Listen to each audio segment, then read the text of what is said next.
This is a common issue that everybody are facing nowadays. But trust me guys, who strategically clear it can easily go through it. So give me your next 5 minutes and I'll be providing the best practical strategy that you can follow to clear this backlog.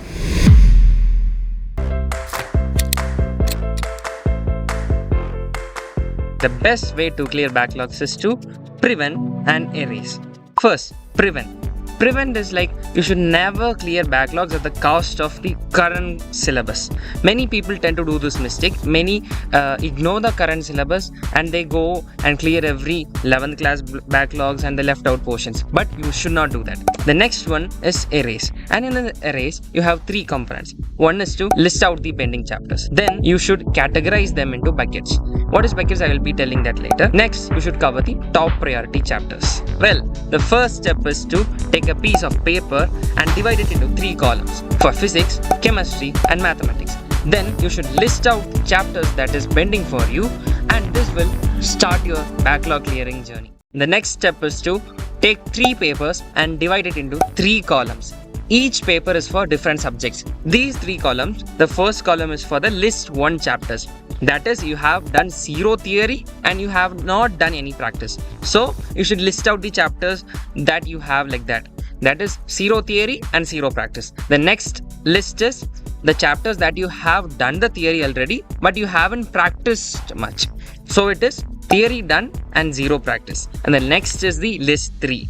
In this, you have done both theory and both practice. The aim is to convert every list 1 and list 2 chapters to list 3 chapters. But wait, the most common mistake that I notice students do is they just do it randomly. But you should follow an order. That is, you should first cover the top priority chapters. And if you are wondering what are the top priority chapters, that I will be telling you now. We'll start with physics. For physics, the top priority chapters are as follows. I will be dividing this into 2 lists, and first is the very important, the next is bit lower important, but many questions come and it is relatively easier too. List 1 is important because you can expect the connection between this and electrostatics and some concepts of 12. That's why I kept some chapters in list 1 and other are like easy and you can cover it quickly as well.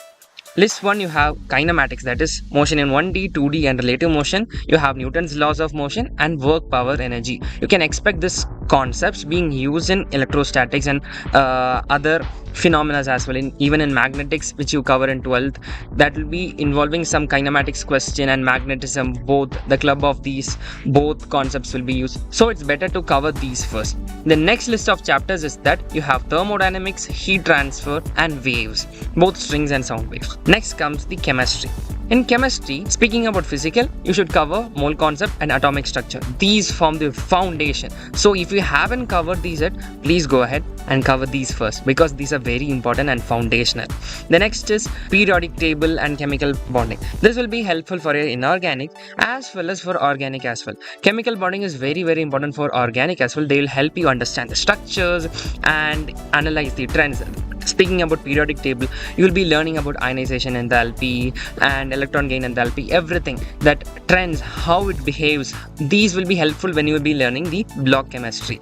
And then you can never ignore GOC. If you haven't done it yet, please go ahead and do it now because you cannot do organic chemistry without general organic chemistry. You'll be noticing lots of trends of GOC being used in 12th as well. So you should definitely cover it. And the next is the mighty mathematics.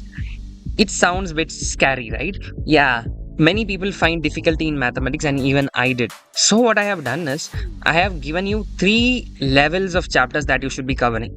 Level 1 is inequalities, logarithms and modulus, trigonometry. These will be a foundation and this will be used in almost every chapters that you will be seeing ahead in 12th. Because JEE Main and JEE Advanced, they used to club different concepts and these things, these are very basic and they will be clubbing this with each and every concept that you will be learning. So make sure you do these first. And the next is level 2, little bit level higher. Sequence and series and quadratic equation. These both you would have studied in your 10th as well. But this 11th standard is little bit higher and you can expect easy questions from these, like even in JEE Mains and even in JEE Advanced. So this will really boost your rank. So make sure you do these also. The next one is straight lines, permutations and combination. Straight lines, why I'm stressing here is you have a chapter 3D geometry and you will notice the similarity between these two. Then PNC, that is permutation and combination. Probability, you cannot do without these. So probability in 12th can be done successfully only if you cover PNC. So make sure you do this. And if you are very stuck at maths and you don't know how to handle mathematics properly, I have made a video earlier covering only the top most chapters. You can look out that, and that will really boost your score. If you would ask me what you should do in the next coming months to cover these backlogs, I would say there is just 2 steps. The first is to watch one shots and cover the theory, and the second is to solve PYQs. And if you wonder from where you will be watching one shots, there are numerous channels in YouTube. You may refer whatever you like. And there is Unacademy, Physics Wallah and Vedanta. I will be giving the best one shot links in the description. You can check that out. And the next step is previous year questions. And if you wonder from where you will be solving previous year questions, yes, Marks app.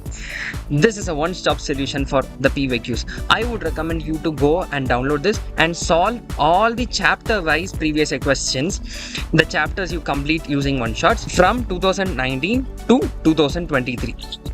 And if you wonder why 2024 I haven't written, 2024 paper, I would like you to do it as a previous year paper. You take it as a mock test.